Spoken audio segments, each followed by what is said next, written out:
a sealed commission in London examined 57 candidates for the British throne. They approved one, a German prince whose own ancestry could barely be traced back 3 generations. Then the commission sealed its working files. Every claimant had to present genealogical documentation. 56 were examined and rejected. Their files, the evidence that disqualified them, were never made public. George of Hanover became King George I of England. The official record presents his lineage as clean, unbroken, legitimate. But the principality he came from had itself undergone a dynastic change just 1 generation earlier. A new family, a new crest, a new name, all within a single generation of being called upon to provide a British monarch. The Genealogical Commission that approved this claim sealed the evidence that would have contextualized it. We unseal records that have been hidden for centuries.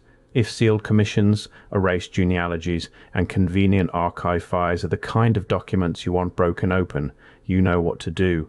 What was in those sealed files that couldn't be made public?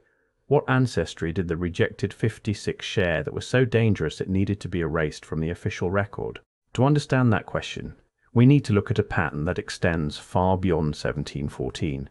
A pattern visible in every major European royal family tree, if you know where to look. Pull up any major European royal family tree from the 18th or 19th century. Follow the maternal lines backward. Ask yourself, where did these women come from before they married into known dynasties? The official explanation gives us minor nobility, distant cousins, princesses from German principalities so small they barely warranted a dot on contemporary maps. Respectable origins, clean documentation. But when you try to trace these women's own ancestry back just 2 or 3 generations, the documentation becomes remarkably sparse. Not incomplete sparse, as if their histories began the moment they became useful. We're told these unions were strategic, political, calculated to the finest degree, yet the brides arrived with minimal lineage documentation. They married into the most documented families in human history, and then their origins became unquestioned fact. No one verified, no one investigated. The records simply stopped where they became inconvenient. This raises a critical question. If these royal houses were obsessed with bloodline purity, and the historical record confirms they were, why would they accept brides whose ancestry couldn't be traced with certainty? Unless that ancestry was known and deliberately obscured, unless the documentation wasn't missing but removed, unless the genealogical gaps weren't accidents but policy. The pattern repeats across Habsburgs, Romanovs and Bourbons. Different dynasties, different continents, different centuries, but the same genealogical blind spots in the same positions on the family tree. This isn't a single dynasty's oversight. It's a coordinated pattern of genealogical silence across the most powerful families in European history, and the Romanov records reveal it most clearly. A succession stretching back centuries. The documentation exists, marriage certificates, birth records, court announcements, all in order. But the deeper you examine these records, the more managed they appear. Each generation's documentation slightly more polished than the last, each transition smoother than history typically allows. In 19th century genealogical journals, academic publications, not fringe material, there are footnotes, references to Tatar ancestry in several major Russian noble families, not Mongolian, Tatar, a critical distinction. These footnotes appear in first editions. They're mentioned, noted, briefly discussed, and then they vanish from later editions. Quietly removed, not corrected, not refuted, simply deleted. The Romanov genealogy reads like a legal argument, not a historical record. Every marriage justified, every connection explained, every gap sealed, not with evidence, but with silence.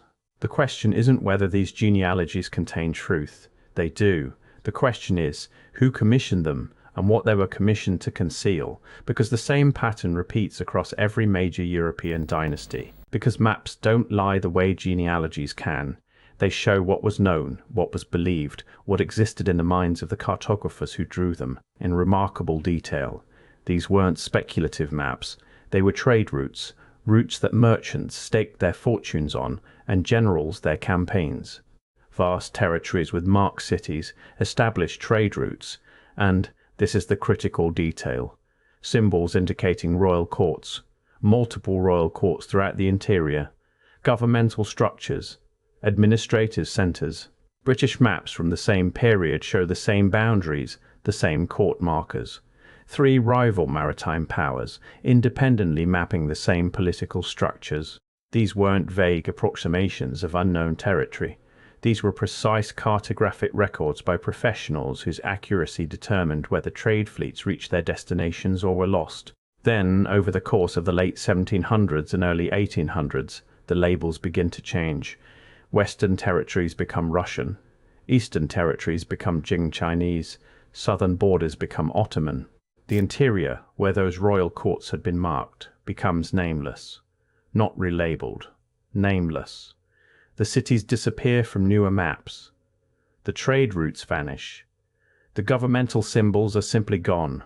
When empires fall, we have documentation. Rome didn't vanish overnight. We have centuries of its decline recorded.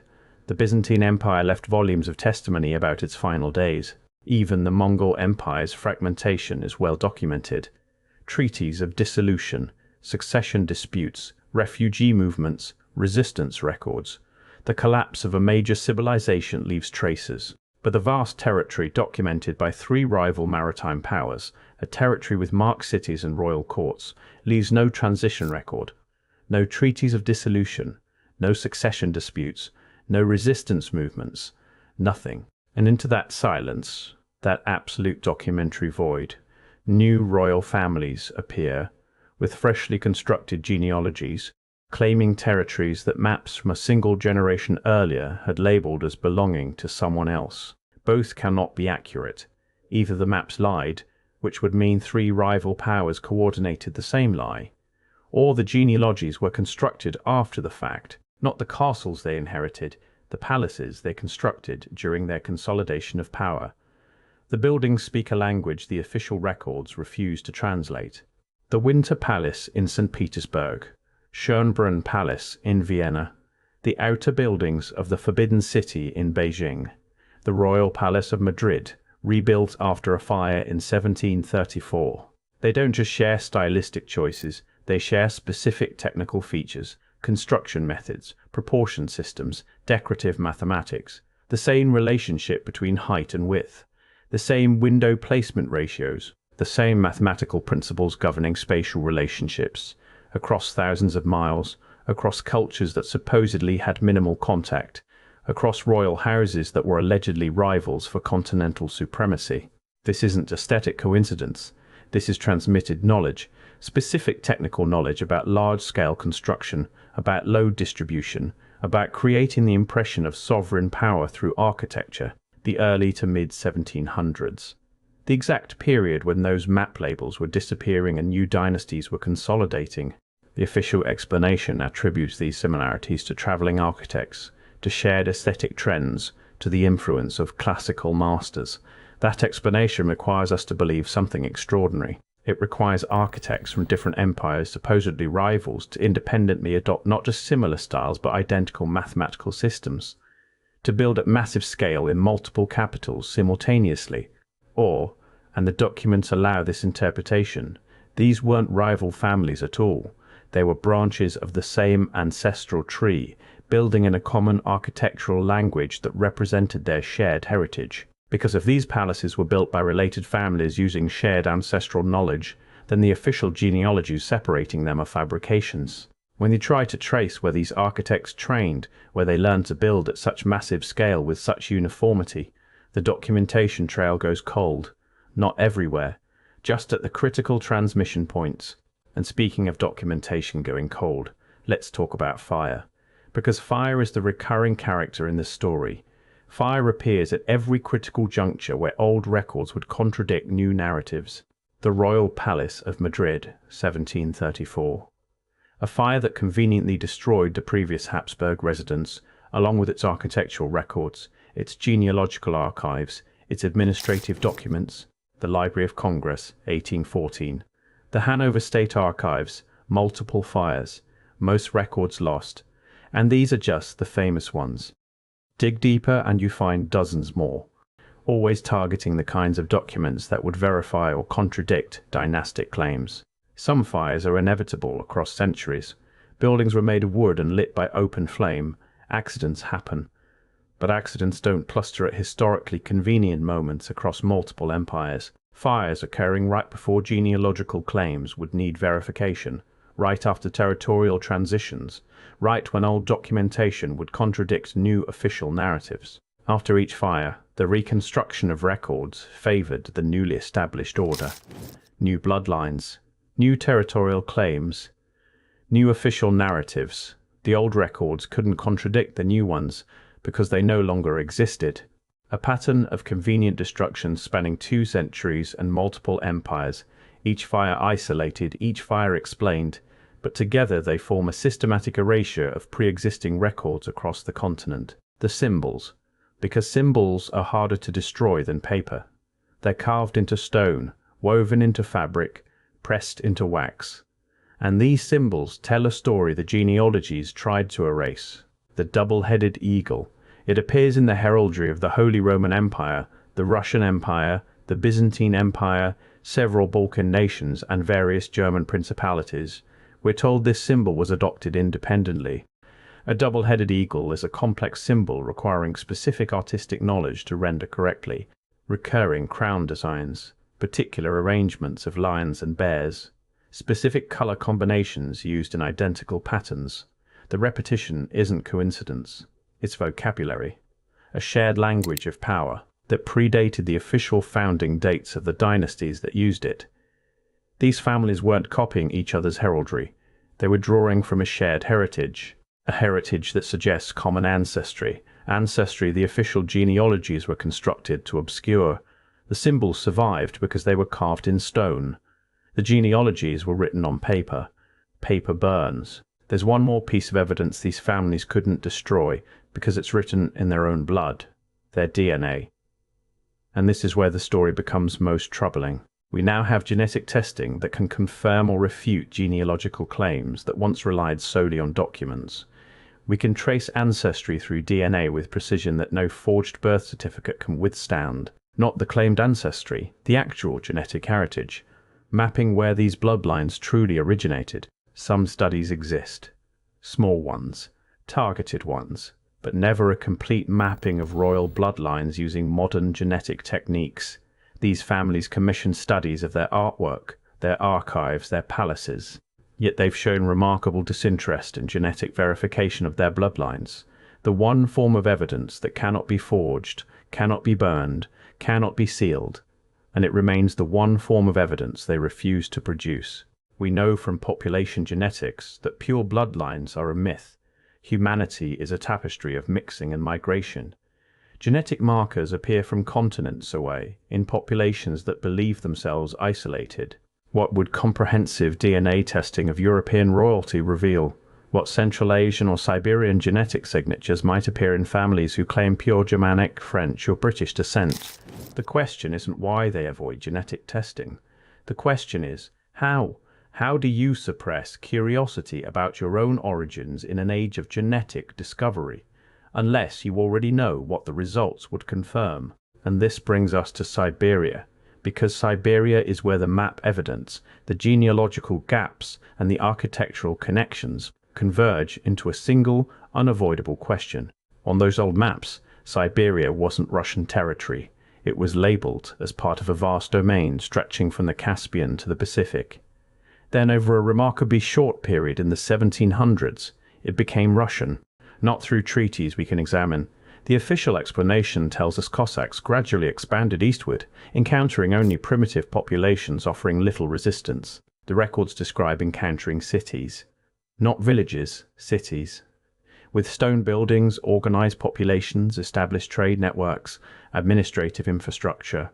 And then those cities simply vanish from the historical narrative. No archaeological trace acknowledged.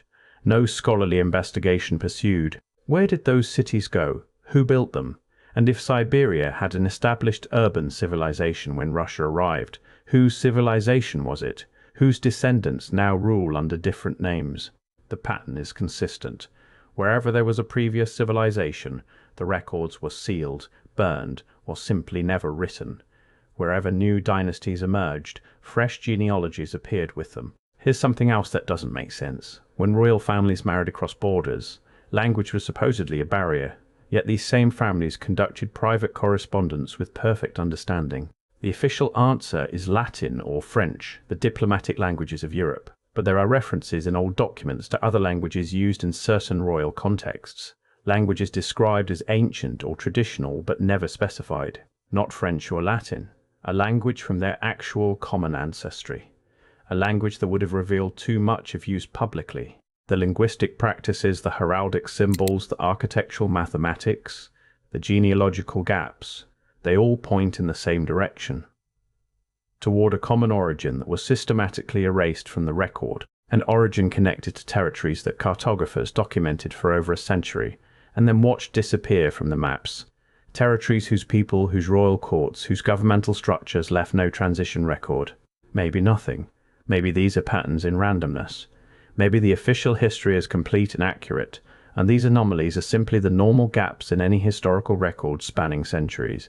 But what if they're not gaps? What if there was a widespread bloodline connected across vast distances?